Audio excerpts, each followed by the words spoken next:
The next objection that Vendenhog considers is based in miscarriages of justice.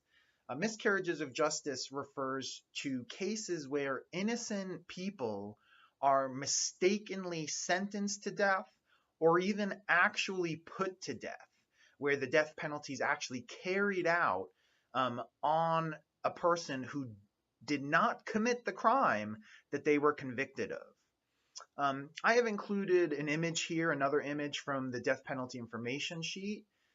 This image says that since 1973, more than 150 people, actually 153, have been released from death row with evidence of their innocence.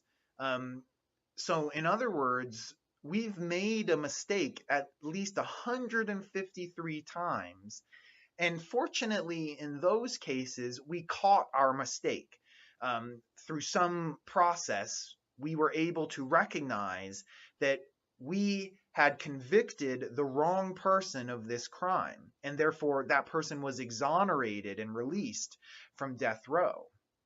So that just goes to show that it is not only very possible, but actual that we make mistakes regarding who deserves the death penalty. Vendenhog himself cites a study that showed that within an 85-year period, 25 innocent people were actually put to death. 25 innocent members of society were convicted of a crime that they did not actually commit, and they were put to death, they were killed.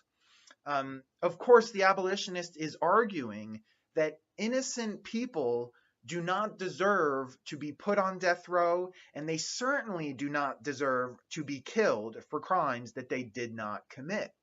Since our fallibility is evident, since our ability to make a mistake is evident, that shows that the death penalty is unjust. We should not be practicing a form of punishment where we not only commonly make mistakes, but moreover, when we make a mistake and we actually carry out the punishment, it is irrevocable, right? You cannot revoke the punishment of death like you can, for instance, if you just sentence someone to life in prison without parole.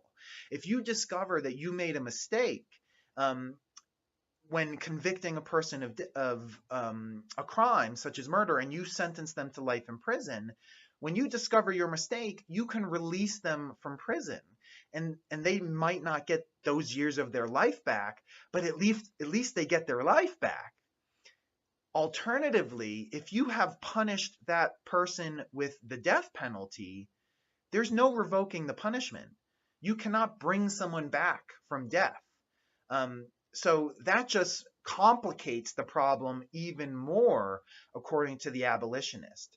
So because we are so highly fallible regarding who deserves the death penalty, that shows that we ought not be practicing the death penalty at all, and therefore it should be abolished.